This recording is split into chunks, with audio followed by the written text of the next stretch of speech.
Hello everybody, today I am going to make some cookies and tell you about my year at uni. Enjoy!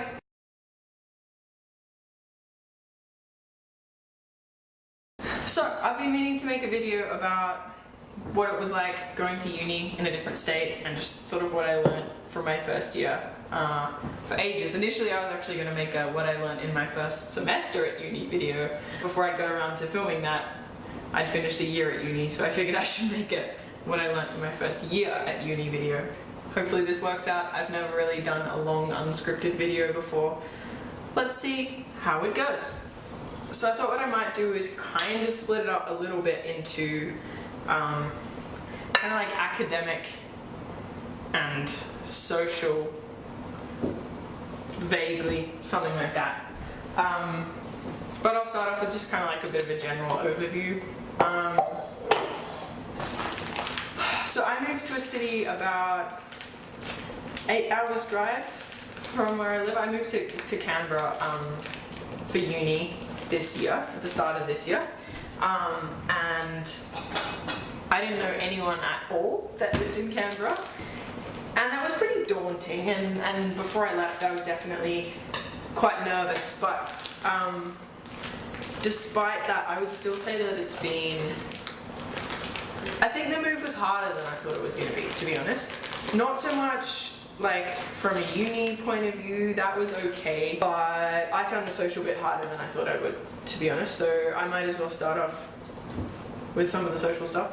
I live in a college, so I live on residence, which I am really grateful to have done. So my college is completely catered, so we get 3 meals a day.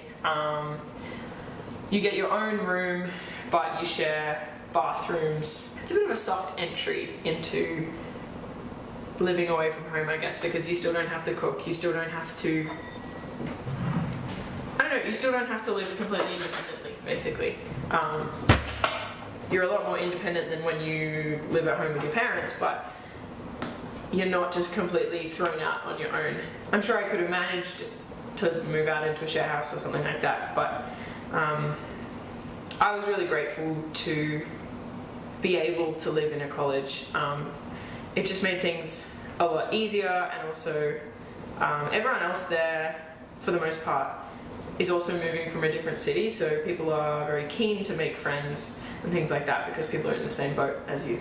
So I don't want to sound like I'm like, oh, I had no friends in school, but it wasn't really until my final year of high school that I got a really consistent group of friends. Like I had friends, don't get me wrong, but I just kind of floated around to different groups.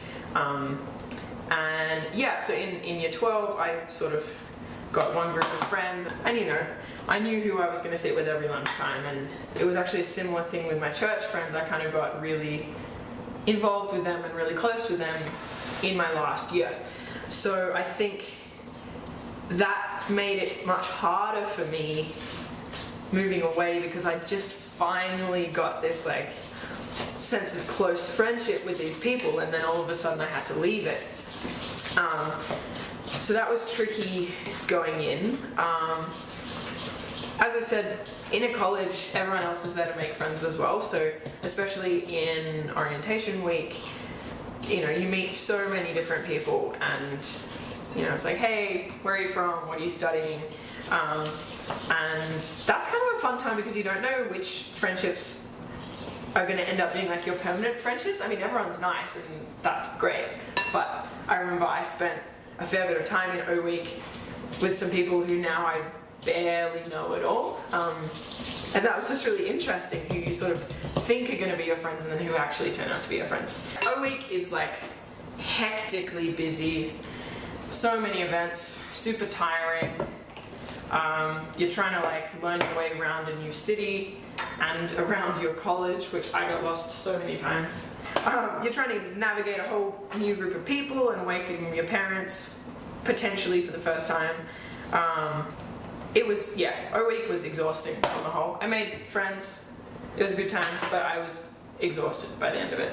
And you sort of enter the first week of actual classes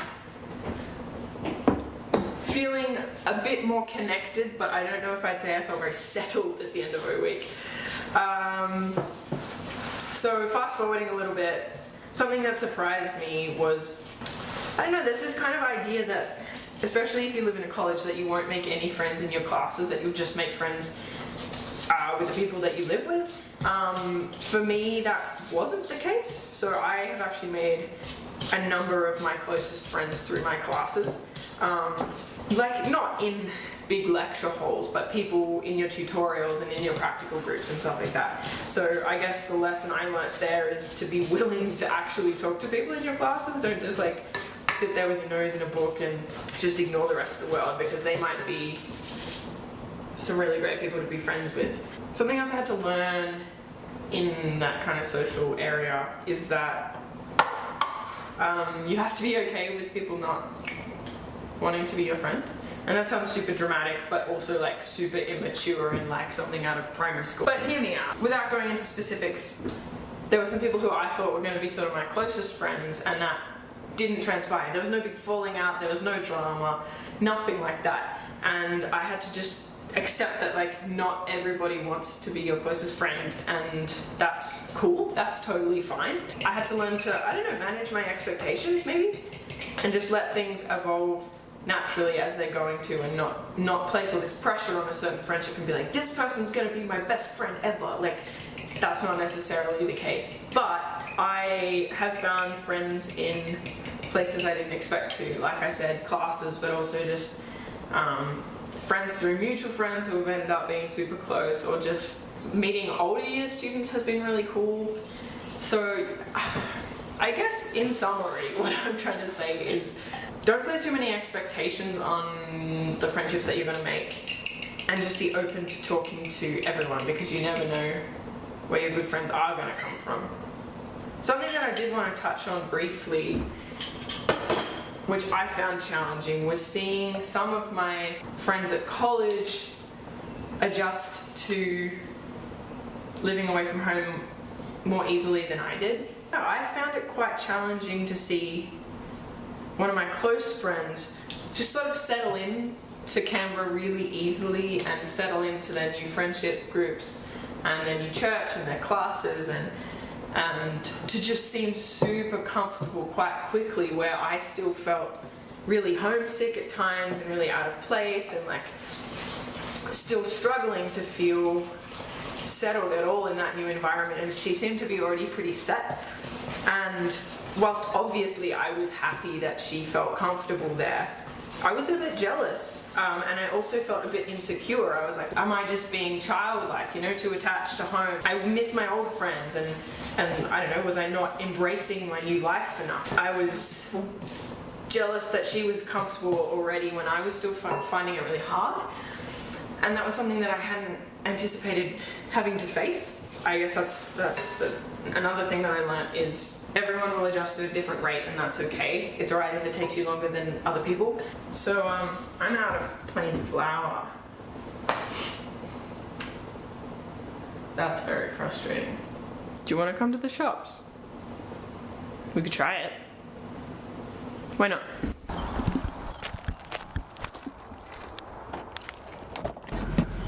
Alright, let's go get some flour. I feel like that's making noise. Do a full 180 and talk about parties. Because when you go to college, everyone's like, oh yeah, everyone's all about parties all the time in college. It's all you do, you just party and drink. When I first got to uni, I was 18, which is the legal drinking age in Australia, if you don't know. But when I first got there, I actually didn't drink. That was just a personal choice that I made at that point in time. And I knew that that was going to be the case before I left. And I was pretty worried, and to be honest kind of convinced, that I would cop some flack for that, and that there'd just be a lot of peer pressure to go out partying and drinking and all that kind of stuff. I'm super thankful that that actually wasn't the case. Even, so people I knew who were really big partiers would be like, hey, do you want to drink? Sort of out of politeness. And I would say, no thanks, I'm right, I don't drink. And they'd be like, oh, okay, that's cool. And usually that was the end of the conversation. Every now and then I might have someone who was like, oh, come on, like, it's a Thursday night or whatever. And I'd be like, nah, seriously, I'm good, but thank you. and that was it. There was never any real pressure. In part, that's probably due to the people who I chose to be friends with. But yeah, I don't know, I just wanted to kind of bust that stereotype a little bit. Like, people don't really care that much if you don't drink, so that was nice. We have the flour, and it's going all over my car seats. But anyway, I guess the other thing that probably meant I didn't face much pressure to drink was that I don't like parties. I kind of wish I did, because people go and they have fun. But I went out to a club once and I hated it. I was just really uncomfortable the whole time, and maybe that was because I was sober, but I didn't want to drink and I didn't have fun, so I don't know, it's just not my scene. I also went to my first house party and I went with a couple of people that I knew, but it just really wasn't my thing. Ugh. So the flour is heavy enough that it makes my car think there's someone in my passenger seat.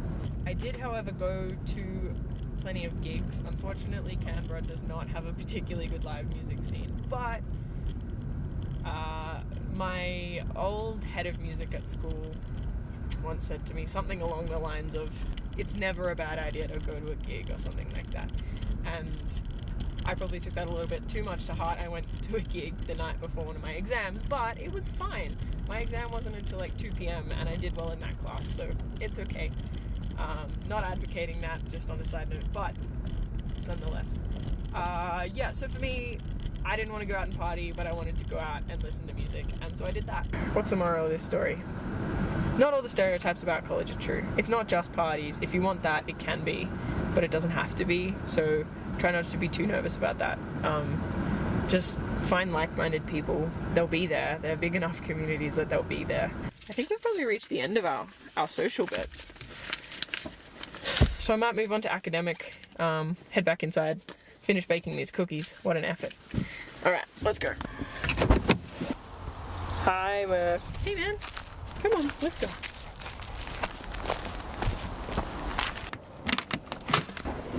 We're back with flour. Yay!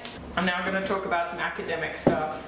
This might be a little bit boring, but I'm kind of making this video trying to address some of the things that I wish I had have known before I moved to uni, I guess. First of all, uni is not the same as school. I mean, everybody's school is different, but my school, the term a lot of people use is spoon-fed us. So like, the teachers put in a lot of effort to make sure we had everything that we needed to get good grades. It's like, if we wanted to work hard and do well, we could totally do that, and they would help us do that.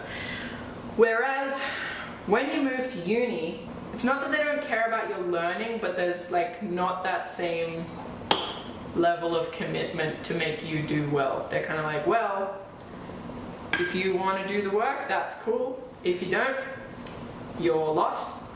If you don't do something at uni, you won't get in trouble for it. No one will follow you up about it and be like, hey, where's your assignment? It's just like, it was 3 weeks late, you get a 0. So it's all your responsibility, which is very different to high school for me anyway. So I think you have to be a lot more organized. Something I found really good was having calendars with everything set out clearly. I am a master procrastinator, which I believe a lot of us are. You don't really have that luxury in uni if you don't want to fail. Whilst I never handed in an assignment late, because I knew that would affect my marks, I definitely left them to the last minute a lot. Which probably did also affect my marks, but just added a lot of undue stress into my life when you're trying to write a 2,000 word paper in 24 hours rather than 3 weeks, you know? I don't really have any like magic golden rules of like, here's how to not procrastinate. If you do, let me know in the comments. So in semester 2, I'd learnt that I personally am not good at catching up lectures online. And it's much better for me to go, no, I have to be at this class, even if it's at 8 a.m. in the morning. And that worked quite well. I still missed a few lectures, but I tried really hard not to. And that meant when I got to the end of semester, I wasn't very behind in any of my classes, which just made life so much easier because I was revising rather than like listening to the content for the very first time. Hot tip, if you're moving into a college, reading groups can be super handy. So like before the exam, for example, say just hypothetically that you haven't done the readings for most of the semester and you have an exam coming up which your lecturer has been like, hey, the readings will be in the exam, and you're panicking because you can't read 12 weeks worth of readings in a week, you know. There's likely to be a lot of people in your college who are in the same boat. So what you could do, and yes, what I did, was we set up a little reading group in our college amongst some friends who were doing the same course. So we split up, like I did, for example, I'll do week 2 and week 9 readings, and then I read them and make notes about them, and everyone else gets allocated some weeks, and then we come together. You go through the readings that you did, and then you share your notes with everyone. It's not as good as reading the actual article, I know that. You can miss things. You know, ideally do your readings, but in a pinch, it works pretty well, and it got me through that course quite happily. So that's academics, readings, assignments.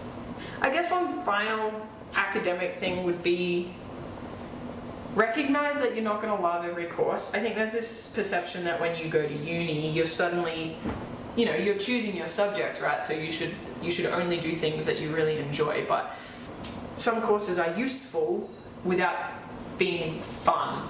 For example, this semester I had to do an environmental statistics subject, and it was hard and full of maths and quite boring, and I didn't actively enjoy the content, but I stuck through because I know that if I ever want to do any kind of research in my job, having that kind of base is a really good start. But was it fun?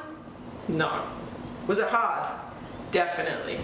And that course had a super high dropout rate because people were like, this is hard and it's awful, why am I here? I'm going to leave, you know, I'm at uni to do what I want to do, I'm not going to study this.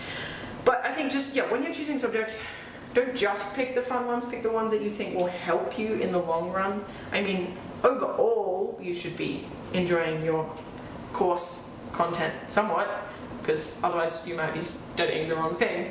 But there'll be some stuff that isn't fun, and that's okay. You don't have to panic and like drop your course and drop out of uni and give up because you had a class you didn't like, you know?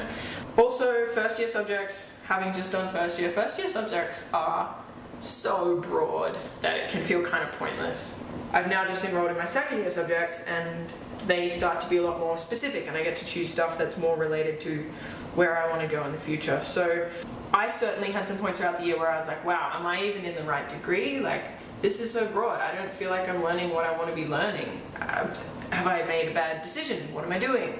And like, if you hate your course, then yeah, maybe consider changing or doing something else. But if it's just that kind of uncertainty about how it's super broad and like, is this actually going to help me?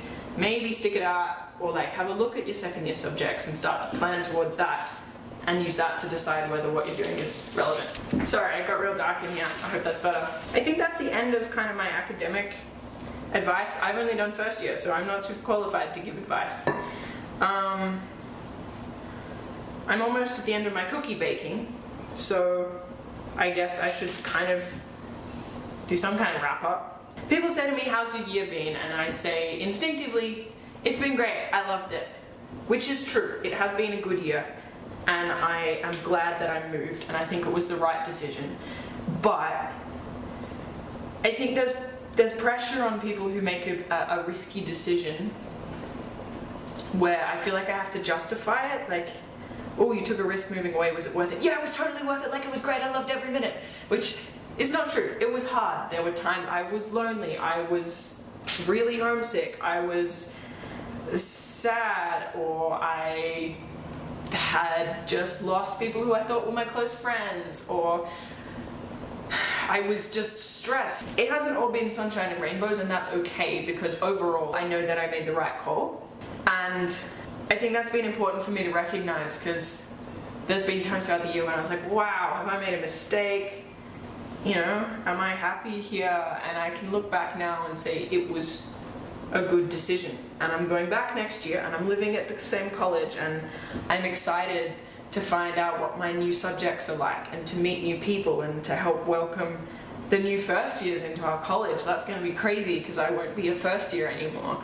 So the fact that I am excited to go back proves to me that I did make the right call. But it doesn't mean that I have to leave everything here at home behind either. It's okay to let some people go, but there's others who I have kept really in touch with, and I'm so glad that I've done that. And I think it's important to do that. And my family, I call my parents, or they call me almost every day when I'm at uni. And that's cool. I'm grateful that I get to talk to them and that they care about what I'm doing and that I care about what they're doing. And it doesn't mean that I failed at moving out, that I still miss home sometimes. That's fine. I guess what I'm trying to say with this video overall is that if you're moving out from home, and this is the end of the year, so people are making decisions about uni and stuff, so I thought maybe that would be helpful. I don't know. If you're considering doing it, go for it. Be aware that it won't be super easy. There will be challenges, but it will also have some really big highlights, and you'll meet some incredible people and get to do amazing things and make great memories. This has been such a rambly video. I am sorry to Kate in the future who is having to edit this.